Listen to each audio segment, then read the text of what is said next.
ದೀಪ ಹೇಗೆ ಕೊನೆ ಹನಿ ಎಣ್ಣೆ ಇರೋವರೆಗೂ ಪ್ರಕಾಶ ಕೊಟ್ಟು ಮರೆಯಾಗುತ್ತದೆಯೋ ಹಾಗೆ ಮನುಷ್ಯ ಕೊನೆಯವರೆಗೂ ಪರರಿಗೆ ಬೆಳಕಾಗಿ ಬಾಳಬೇಕು.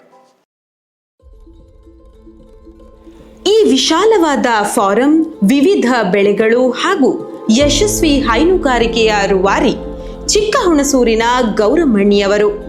ಸಂಪೂರ್ಣ ಕುಟುಂಬ ಸಮಗ್ರ ಕೃಷಿ ಹಾಗೂ ಹೈನುಗಾರಿಕೆಯಲ್ಲಿ ತೊಡಗಿಸಿಕೊಂಡಿದ್ದು ಶ್ರೀ ಕ್ಷೇತ್ರ ಧರ್ಮಸ್ಥಳ ಗ್ರಾಮಾಭಿವೃದ್ಧಿ ಯೋಜನೆಯ ಸಹಕಾರ ಇವರ ನಿರಂತರ ದುಡಿಮೆಯ ಕ್ಷೇತ್ರವನ್ನ ಇನ್ನಷ್ಟು ವಿಸ್ತಾರಗೊಳಿಸಿದೆ. ತಮ್ಮ ಕೃಷಿ ಜಮೀನಿನಲ್ಲಿ ಮೆಕ್ಕೆಜೋಳ, ಬಾಳೆ, ತೆಂಗು, ಸೊಪ್ಪು, ತರಕಾರಿ ಸೇರಿದಂತೆ ಸಮಗ್ರ ಕೃಷಿ ನಡೆಸುತ್ತಿದ್ದು, ಜಮೀನಿಗೆ ಬೇಕಾದ ಗೊಬ್ಬರವನ್ನು ತಮ್ಮದೇ ಪಶುಸಂಗೋಪನೆಯ ಮೂಲಕ ಪಡೆದುಕೊಳ್ಳುತ್ತಿದ್ದಾರೆ. ಪಶುಗಳಿಗೆ ಬೇಕಾದ ಹಿಂಡಿ ತಯಾರಿಕೆ ಹಾಗೂ ಸ್ವಂತ ಮೇವನ್ನು ಬೆಳೆಯುತ್ತಿದ್ದಾರೆ. ಫಸ್ಟು 8 ಹಸುಗಳು ತಗೊಂಡ್ವಿ. 8 ಹಸುಗಳಿಂದ ಇಷ್ಟೊಂದು ಕರುಗಳ ಆದು. ಧರ್ಮಸ್ಥಳ ಸಂಘದಿಂದ 20 ವರ್ಷದಿಂದ ಇದ್ದೀನಿ. ಇವಾಗ 3 ಲಕ್ಷ ತಗೊಂಡಿದ್ದೀನಿ. ಅದನ್ನು ದನಿಗೆ ಬಂಡವಾಳ ಹಾಕಿದ್ದೀನಿ. 4 ಗಂಟೆಗೆ ಹೇಳ್ತೀವಿ, ತೊಪ್ಪೆಗೆ ಹೋರ್ತೀವಿ.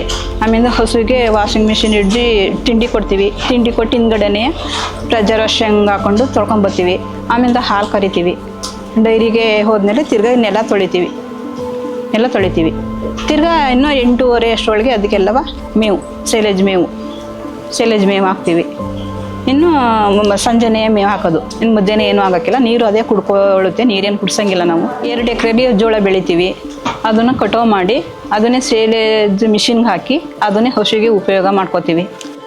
ಹಸುಗಳ ಪಾಲನೆ ಪೋಷಣೆಯ ವಿಷಯ ಬಂದಾಗ ಇವರ ಮಗನ ಸಹಕಾರ ಅತ್ಯುತ್ತಮವಾಗಿದ್ದು, ಜಮೀನು ಹಾಗೂ ಪಶುಸಂಗೋಪನೆಯನ್ನ ಒಟ್ಟಾಗಿ ಮುಂದುವರಿಸುತ್ತಿದ್ದಾರೆ. ರಾಸುಗಳ ಆರೋಗ್ಯದ ಕಡೆಗೆ ಹೆಚ್ಚಿನ ಮುತುವರ್ಜಿ ಹೊಂದಿರುವ ಗೌರಮ್ಮಣ್ಣಿಯವರು ವೈದ್ಯರ ಸಲಹೆಯ ಮೇರೆಗೆ ಪಶುಗಳನ್ನ ಪೋಷಿಸುತ್ತಿದ್ದಾರೆ. ಕೃಷಿ ಹಾಗೂ ಪಶುಸಂಗೋಪನೆಗೆ ಸಂಬಂಧಿಸಿ ಮನೆಯವರೇ ದುಡಿಮೆಗೆ ಇಳಿದಾಗ ಆದಾಯ ಉತ್ತಮವಾಗಿರುತ್ತದೆ ಎನ್ನುವ ಈ ಕುಟುಂಬ ಯೋಜನೆ ತಮ್ಮ ಬದುಕು ಬದಲಾಯಿಸಿದ ಬಗ್ಗೆ ಬಹಳ ವಿಶ್ವಾಸದಿಂದ ಮಾತನಾಡುತ್ತಾರೆ. ಕೃಷಿ ಭೂಮಿಯನ್ನ ನಂಬಿ ಬೆಳೆದರೆ ಖಂಡಿತ ಒಳ್ಳೆಯ ಬದುಕು ಕಟ್ಟಿಕೊಳ್ಳಬಹುದು ಎನ್ನುವುದಕ್ಕೆ ಅನ್ವರ್ಥವೆಂಬಂತೆ ಬದುಕು ಕಟ್ಟಿಕೊಂಡಿರುವ ಗೌರಮ್ಮಣ್ಣಿ ಹಾಗೂ ಕುಟುಂಬ ಇತರರಿಗೆ ಮಾದರಿ ಎಂಬಂತೆ ಬದುಕುತ್ತಿದ್ದು, ಯೋಜನೆಯ ಉದ್ದೇಶ ಇಲ್ಲಿ ಸಾಕಾರ ಕಂಡಿದೆ.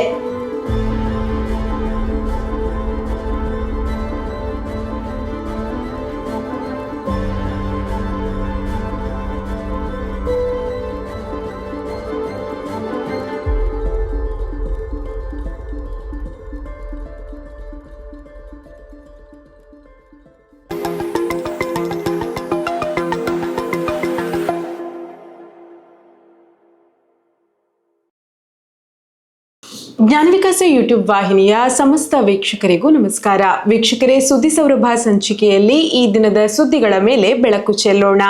ಶ್ರೀ ಕ್ಷೇತ್ರ ಧರ್ಮಸ್ಥಳ ಗ್ರಾಮಾಭಿವೃದ್ಧಿ ಯೋಜನೆಯ ಬೆಂಗಳೂರು ಪ್ರಾದೇಶಿಕ ವ್ಯಾಪ್ತಿಯಲ್ಲಿ ಬೇಸಿಗೆ ಕಾಲದಲ್ಲಿ ಪಕ್ಷಿ ಸಂಕುಲಕ್ಕೆ ಆಹಾರ ಹಾಗೂ ನೀರನ್ನು ನೀಡುವ ಕಾರ್ಯಕ್ರಮಕ್ಕೆ ಚಾಲನೆ ನೀಡಲಾಯಿತು. ಶ್ರೀ ಕ್ಷೇತ್ರ ಧರ್ಮಸ್ಥಳ ಗ್ರಾಮಾಭಿವೃದ್ಧಿ ಯೋಜನೆಯ ಬೆಂಗಳೂರು ಗ್ರಾಮಾಂತರದ ನೆಲಮಂಗಲದಲ್ಲಿ ಬೇಸಿಗೆ ಕಾಲದಲ್ಲಿ ಪಕ್ಷಿ ಸಂಕುಲಗಳಿಗೆ ನೀರು ಹಾಗೂ ಆಹಾರವನ್ನು ನೀಡುವ ಕಾರ್ಯಕ್ರಮಕ್ಕೆ ಚಾಲನೆಯನ್ನ ನೀಡಲಾಯಿತು. ಶ್ರೀ ಕ್ಷೇತ್ರ ಧರ್ಮಸ್ಥಳ ಗ್ರಾಮಾಭಿವೃದ್ಧಿ ಯೋಜನೆಯ ಮೈಸೂರು ಪ್ರಾದೇಶಿಕ ವ್ಯಾಪ್ತಿಯ ಅಂತರ ಸಂತೆಯಲ್ಲಿ ವಾತ್ಸಲ್ಯ ಮನೆ ಹಸ್ತಾಂತರ ಕಾರ್ಯಕ್ರಮ ನೆರವೇರಿತು. ಶ್ರೀ ಕ್ಷೇತ್ರ ಧರ್ಮಸ್ಥಳ ಗ್ರಾಮಾಭಿವೃದ್ಧಿ ಯೋಜನೆಯ ಮೈಸೂರು ಪ್ರಾದೇಶಿಕ ವ್ಯಾಪ್ತಿಯ ಅಂತರ ಸಂತೆಯ ರತ್ನಮ್ಮನವರಿಗೆ ಶ್ರೀ ಕ್ಷೇತ್ರ ಧರ್ಮಸ್ಥಳ ಗ್ರಾಮಾಭಿವೃದ್ಧಿ ಯೋಜನೆಯ ಜ್ಞಾನವಿಕಾಸ ಕಾರ್ಯಕ್ರಮದ ಅಡಿಯಲ್ಲಿ ವಾತ್ಸಲ್ಯ ಮನೆಯನ್ನ ಹಸ್ತಾಂತರಿಸಲಾಯಿತು. ಶ್ರೀ ಕ್ಷೇತ್ರ ಧರ್ಮಸ್ಥಳ ಗ್ರಾಮಾಭಿವೃದ್ಧಿ ಯೋಜನೆಯ ಶುದ್ಧ ಗಂಗಾ ಕಾರ್ಯಕ್ರಮದ ಅಡಿಯಲ್ಲಿ ಎಎಂಸಿ ಮುಖ್ಯಸ್ಥರ ಸಭೆಯನ್ನ ಆಯೋಜಿಸಲಾಯಿತು.